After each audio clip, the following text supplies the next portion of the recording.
Hi there, I'm Jim Zirin. Welcome back to more Conversations in the Digital Age. With us is the Tony Award-winning Broadway director, Bart Sher. Bart Sher is the resident director of Lincoln Center Theater. His versatility and incredible range has extended not only to serious drama, such as Clifford Odets' Awake and Sing, J.T. Rogers' Oslo, and even Shakespeare, but also to the musical stage, with his revivals of South Pacific, King and I, and Fiddler on the Roof. His enormous talent has also reached the Metropolitan Opera, where he has staged 6 new productions, including Barber of Seville, Tales of Hoffmann, and now Romeo and Juliet. Alex Witchell of the New York Times has called him one of the most original and exciting directors in the American theater. Bart Sher, we're delighted to have you with us. Great to be here. Now, Bart, I've always wondered what goes into making a consummate director. It actually takes quite a lot of time. Directors are like a unifying force. They have to be great collaborators. They have to be able to be people who can pull everybody together. So they sort of like ringleaders, you know, because they have to know about the lights and the sets and all the different areas and sort of pull them into one kind of focus. And it's taken me, I've been doing it over 30 years, so it takes kind of a bit of time. And are there stages in the development of a director? I think a good director emerges slowly. Like you probably have a lot of kind of burning talent early and you have great ideas, but they have to be matched against experience. And usually a lot of these processes are so intense that half of the trick is maintaining your cool through extremely heated transformations as the show goes on, because you're editing in front of people and people are freaking out and they're going through a lot of things and you're managing a lot of personalities. And that just takes a lot of time to be comfortable in, because it's exhausting and it can be thrilling, but it takes some time to go through the battle enough that you can be happy in it. Be happy in it. Yeah. Now, many directors are actors. Were you ever an actor? No, I mean, I have acted, but no, I was never that kind of person. I love acting and I feel like I understand it well, but one of the great things about when I direct is I don't pretend to do it for the actor. I can help them, ask the right questions, lead them to the right places, be a good eye for them, but I couldn't ever do it. That's a hard art form. So what led you to become a director? I started largely as a writer. I was in college writing plays, and the effort of trying to keep coming up with an entire new thing each time was kind of a lot.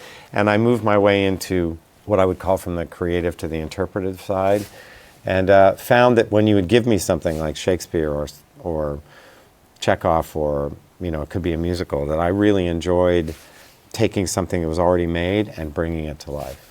And how do you approach a play or a musical that you're going to direct? Do you do research first, or how does it work? It's always a little bit different. Usually, they're very different. I mean, first of all, to prepare for an opera is completely different than to prepare for a musical or a play. They take a lot of time. Usually you prepare in such a way that you try and get the right kind of design and the right kind of ideas in order to explore the piece. You won't always know where you're going to end up, but you create the right, more or less, sandbox for exploring it, for making sense of it. And so the preparation goes into all the research, all of its past, all of its history, what it might be leaning toward in terms of contemporary ideas.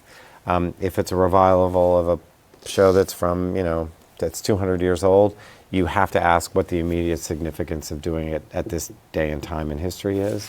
So I always tend to be both quite immersed in the classical side of the work, and at the same time, I'm pretty deeply committed to whatever its political or emotional or human stakes are right now, at whatever point in history I'm doing it. Yeah, so much of the work you've done seems to resonate with the issues in contemporary society, not just serious plays, but also musicals. So you look at Awake and Sing, Odette's about a poor Jewish family in the Bronx during the Depression. Yeah. That's income inequality. Yeah, it was and we've heard a totally lot about that. Yeah. South Pacific, about race, Yeah. race relations.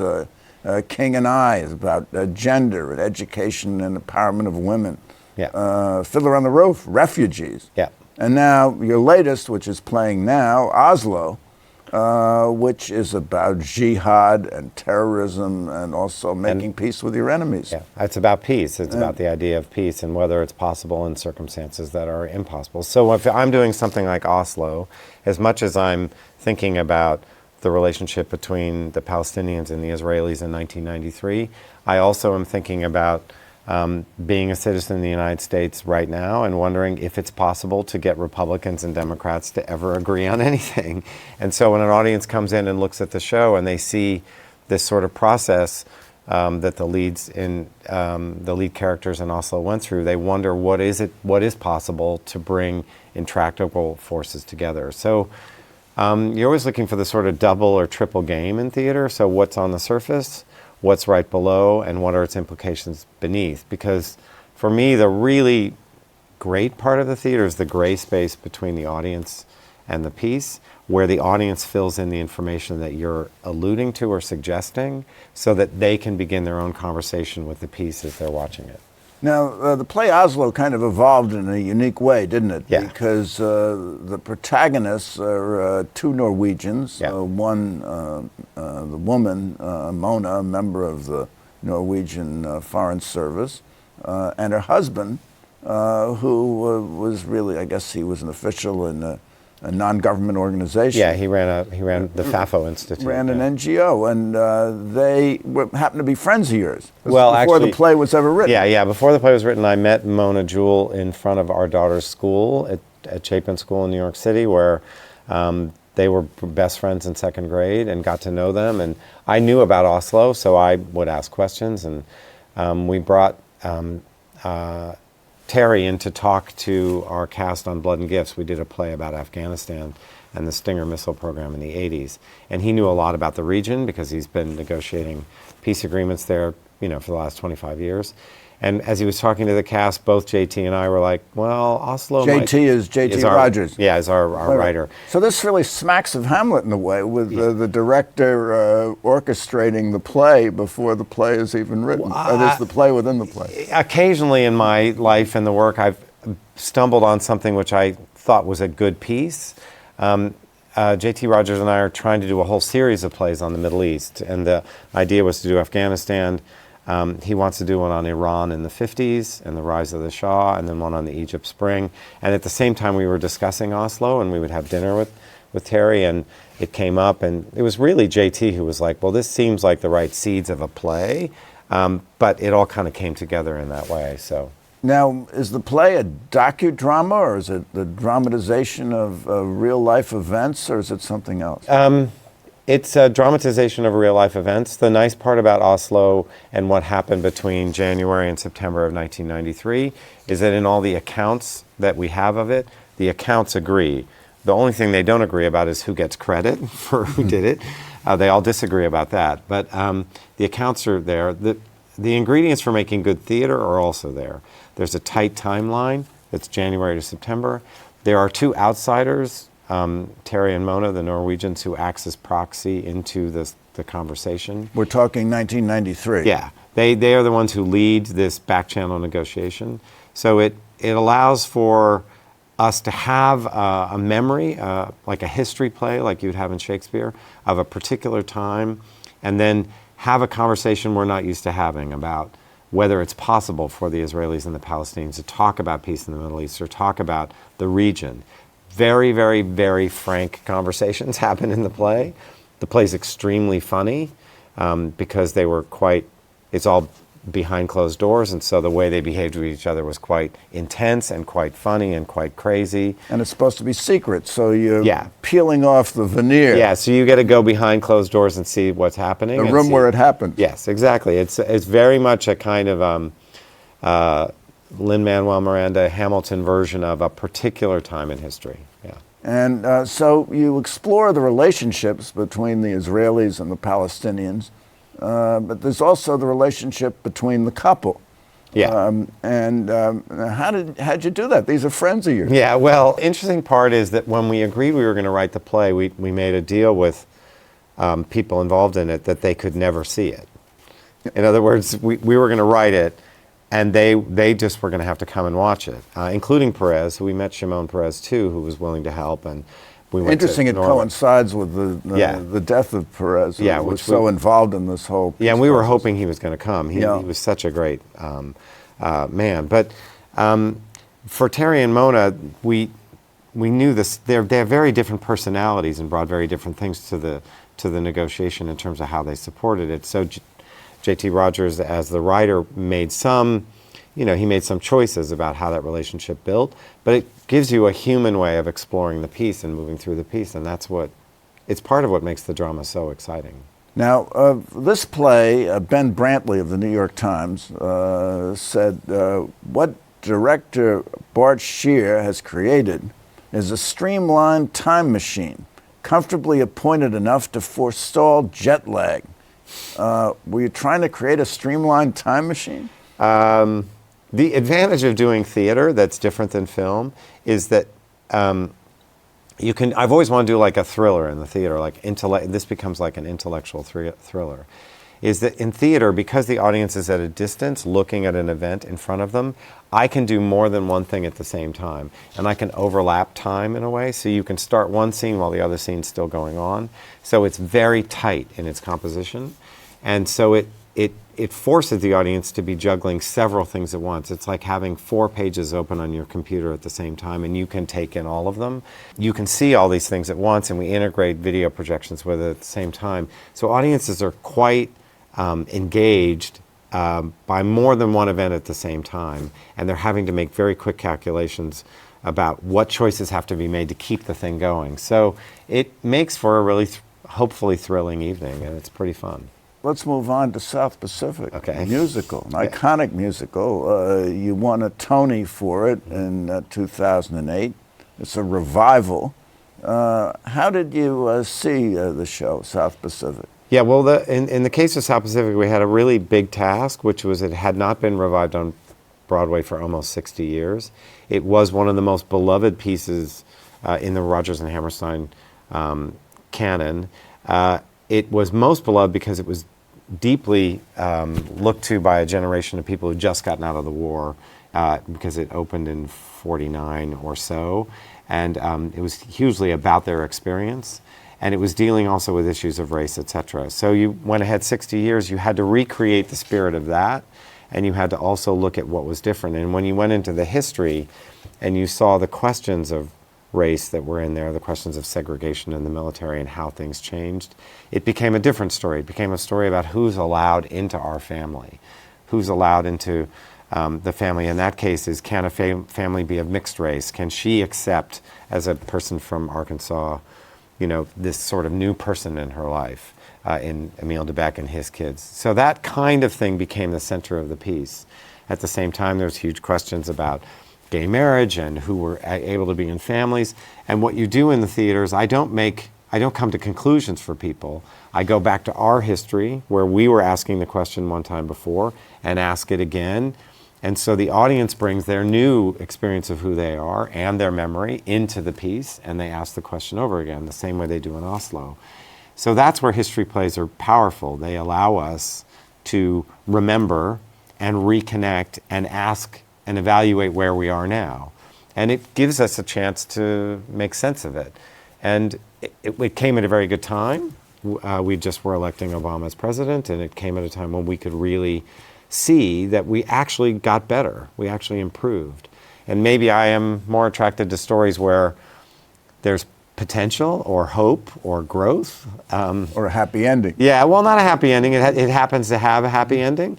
But even in the case of Oslo, I'm excited by the fact that they came to an agreement. It's not a perfect agreement. It didn't work out, but they could find middle ground. They could find a way to have a conversation, which is even more difficult now than it was then. So people at least like the idea that we can actually perhaps progress. How do you explore these powerful themes and still preserve the musical values? I mean, people still come to hear Some Enchanted Evening and I'm as Corny as Kansas in August.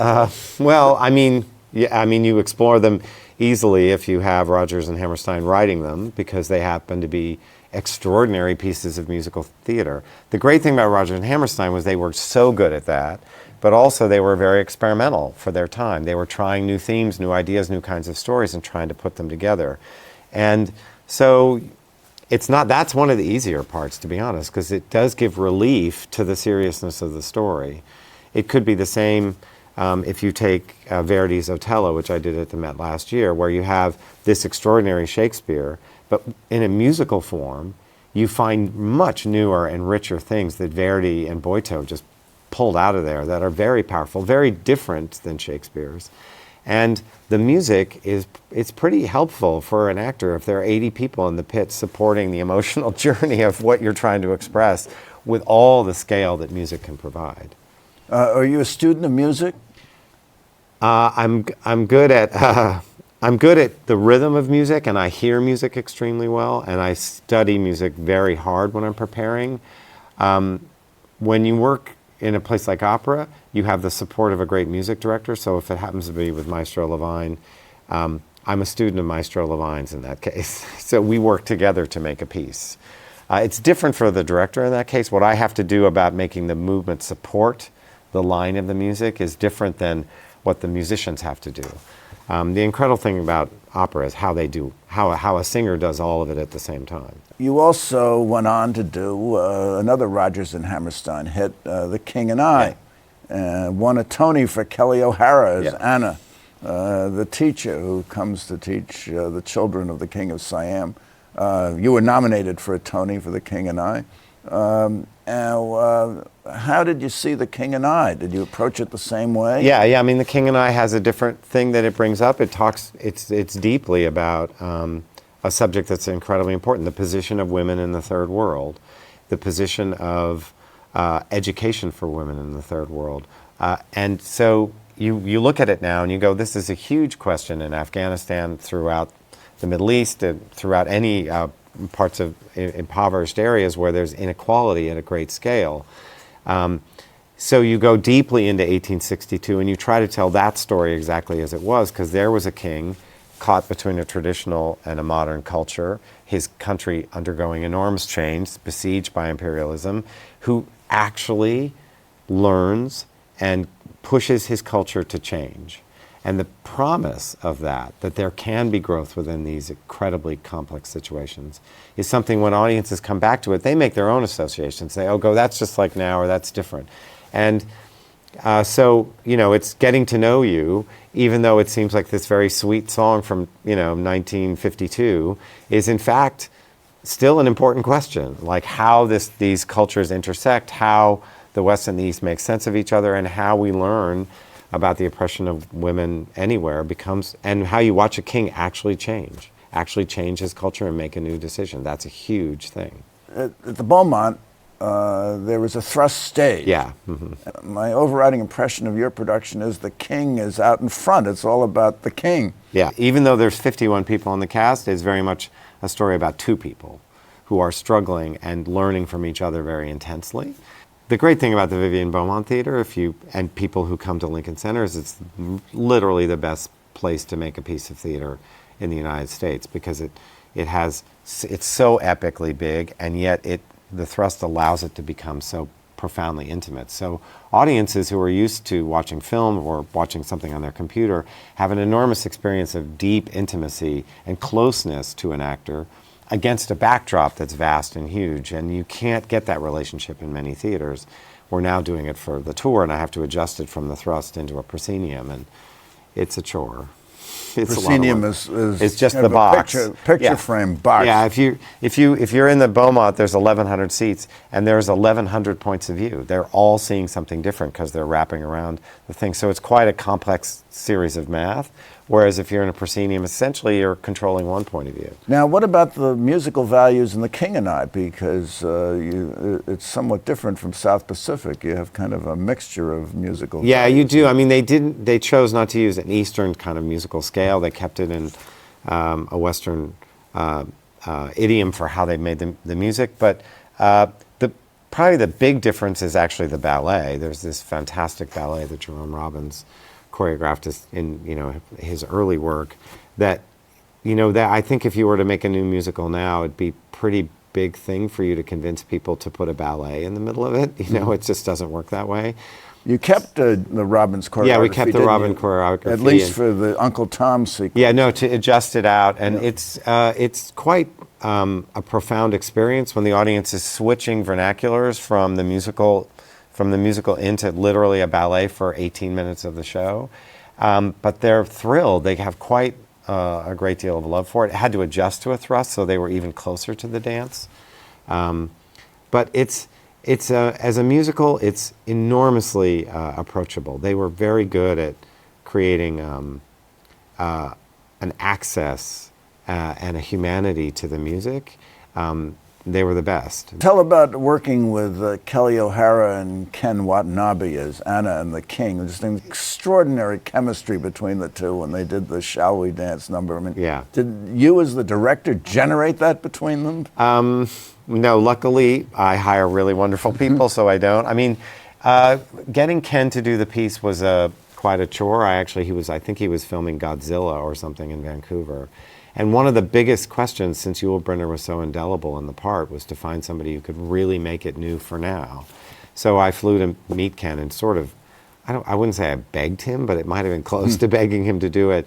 And the interesting thing is he's deeply Japanese in his approach to everything. And Kelly is really like a profound American girl from Oklahoma. So part of the energy of it was the collision between the two of them. Was that an enchanted evening when they met? Yeah, well, it actually took time. It took time for them to get to know each other and bridge this enormous gap. You then morph into Grand Opera. How did you get into Grand Opera? I was working in Seattle, running a theater called the Intiman when I was asked by Spade Jenkins, who ran the Seattle Opera, to do an opera there called Morning Becomes Electra, and it came here. And from there, Peter Gelb asked me to do my first opera at the Met, which was Barbara of Seville, and then I got asked to do some in Europe and places like that. It was an adjustment. I'm glad it didn't happen till later in my career. I was actually in my 40s. I'd done musicals and things before that. The preparation for an opera is quite an intense task. Well, Gelb said he wanted you there to jolt the art form. Do you think you jolted the art form? I brought some theatrical innovation to it. I'm sure there are many critics in the opera world, and there are many very powerful innovators in the opera world who might have brought new things to it. I think I brought an electrifying plastic mobility to it, where I could do it. It depends a lot on the actual piece, something like Barbara of Seville. I think I abstracted it and brought it very out to the audience in a physical way. Because you added this passerelle. Yeah, I had a passerelle that came around in front. Smacks of the thrust stage. It does a little bit the thrust. It also at the Metropolitan Opera. Never been done before. It hadn't been done before, and also it was one of those things which changed the architecture of the room. It made you have to have a slightly different relationship to the piece, and it's a very presentational opera. It has very weird sequences at the end of the first act where they're all 6 people singing at the same time, and if you can get them all out there downstage doing that, it can be quite fun. Well, there are additional challenges in an opera that don't exist in a play or a musical. Isn't that true? Because there's a limited pool of performers. They come from all over the world. They know the part. By the time they get there, they have their own ideas about how the part should be played. Yeah. What does the director do? A director learns to work fast.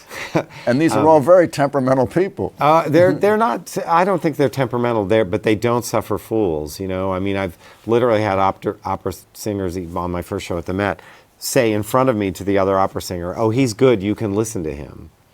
because they're so used to adapting to circumstances where they get no help and they have to work quite quickly, that they need support quickly and fast to make something work, and they're quite eager and quite amazing artists for what they do, but they need to be challenged and pushed, and you have very little time at the Met. So. Well, Bart Sher, you are good, because Anthony Tomasini of the New York Times, as to Barbara Seville, said, quote, "The director Bartlett Sher, making his Met debut, has embraced the opera's atmosphere of intrigue and subterfuge. The opera is freshened by Mr. Sher, bringing his perspective as an acclaimed theater director." So the critics of the opera praised you, and it was good news for Bart Sher. That time it went okay.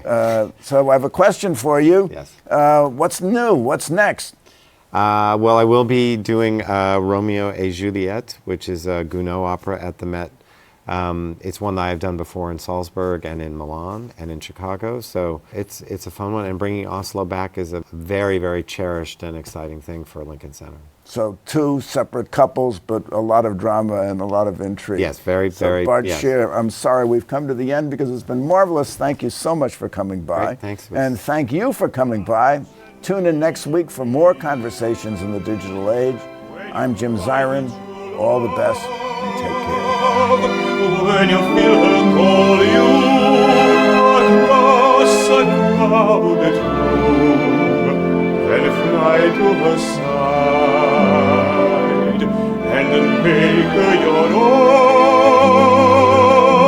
Or all through your life you may dream all alone.